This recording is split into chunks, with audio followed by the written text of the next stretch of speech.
My dear friends and my lovely babies, कैसे हैं आप सब। आई होप आप सभी बहुत अच्छे होंगे। आज की हमारी कहानी का टॉपिक है चिड़िया का ससुराल। आइए सुनते हैं ये मजेदार कहानी। सुंदरवन जंगल अपने नाम की तरह बहुत ही सुंदर जंगल था। यहाँ सुंदर सुंदर पेड़ पौधे, नदियाँ और पशु पक्षी मिलजुल कर रहा करते। इसी जंगल में टूनी चिड़िया अपनी बेटी गुड़िया के साथ रहती थी। अरे गुड़िया बेटा, उठ जाओ, सुबह हो गई है। जल्दी करो बेटा, फिर मम्मा को काम पर भी जाना है। गुड़िया उठ जाती है। गुड मॉर्निंग मम्मा। गुड मॉर्निंग मेरी बच्ची। अब जल्दी से तैयार हो जाओ, स्कूल के लिए लेट हो रहा है। मैंने नाश्ता बना दिया है, आओ कर लो आकर। ठीक है मम्मा, मैं तैयार हो गया आती हूँ। फिर गुड़िया नाश्ता करके स्कूल के लिए चली जाती है। रास्ते में उसे कालू कौवा मिलता है। अरे ओ गुड़िया, चल मेरे साथ चल, आजा साथ में चलते हैं। चल भाग यहाँ से, मैं तुम जैसे पक्षियों से बात नहीं करती, तुम अच्छे नहीं हो। फिर गुड़िया वहाँ से चली जाती है। कालू कौवा बहुत अमीर पक्षी था। कालू की माँ के पास अमरूद और आम के पेड़ों के बहुत सारे बाग थे। उन्हीं बागों में गुड़िया की माँ काम किया करती। एक दिन की बात है, टूनी चिड़िया अपना काम कर रही थी। तभी कालू की माँ गौरी कौवी उसके पास आती है। अरे ओ टुनटुनी, सुन तो ज़रा। जी मालकिन, कहिए क्या बात है। सुना है तेरी बुढ़िया बड़ी सुंदर है और मेहनती भी, उसे भी काम पर ले आया कर। नहीं नहीं मालकिन, मैं उसे ये सब काम नहीं करवाऊंगी। उसे पढ़ा लिखा कर एक अच्छा इंसान बनाऊंगी और एक अमीर घर में उसकी शादी करवाऊंगी। अच्छा ठीक है। मैंने सोचा तेरे 4 पैसे ज़्यादा बन जाएंगे, इसीलिए कहा, तेरी मर्जी। कुछ दिन के बाद। मम्मा मम्मा, ये देखो, मुझे फर्स्ट प्राइज़ मिला है। अरे वाह मेरी गुड़िया रानी, अगर आज आपके पापा होते तो बहुत खुश होते। ये बोलकर टूनी उदास हो जाती है। आप उदास मत होइए मम्मा, पापा जहाँ भी होंगे हमें देखकर बहुत खुश होंगे कि आप उनकी बेटी के लिए मम्मा और पापा दोनों का फ़र्ज़ निभा रही हो। हाँ मेरी प्यारी बच्ची।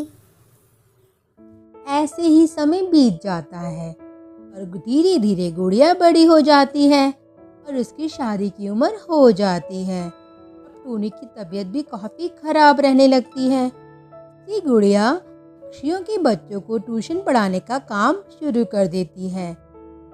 एक दिन टूनी से मिलने हरियल तोता आता है। टूनी बहन, क्या हाल चाल है? काफ़ी दिनों से काम पर नहीं आई। क्या बताऊँ भैया, तबीयत बड़ी ख़राब रहने लगी है। घर का खर्चा भी गुड़िया ही चला रही है। अरे वाह, कितनी समझदार है हमारी बेटी।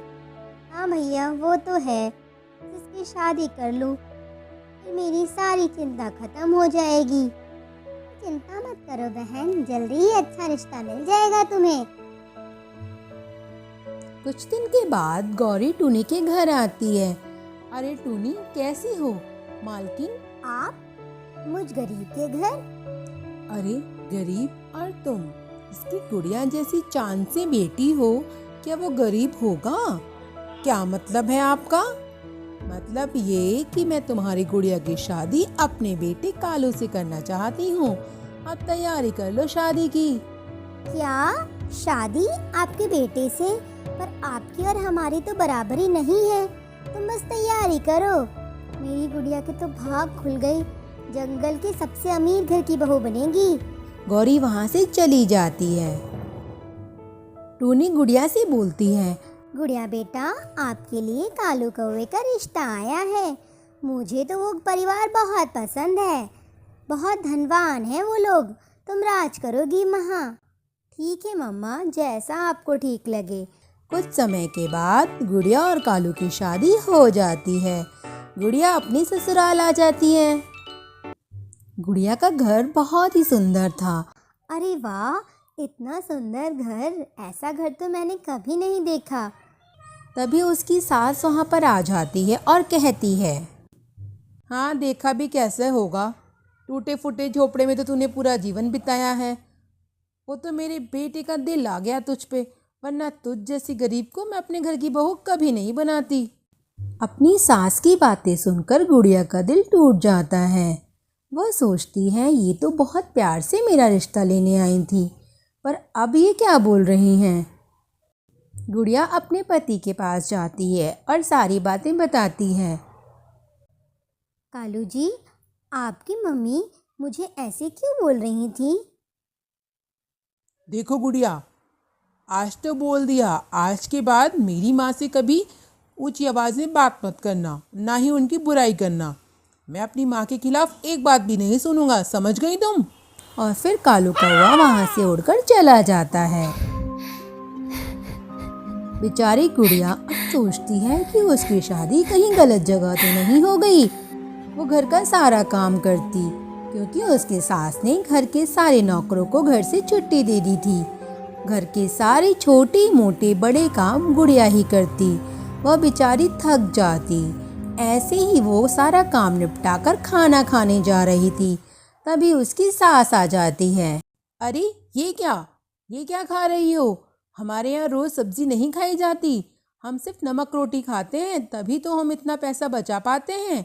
अब तुम रोज़ रोज़ सब्जी बनाओगी तो हम तो गरीब हो जाएंगे।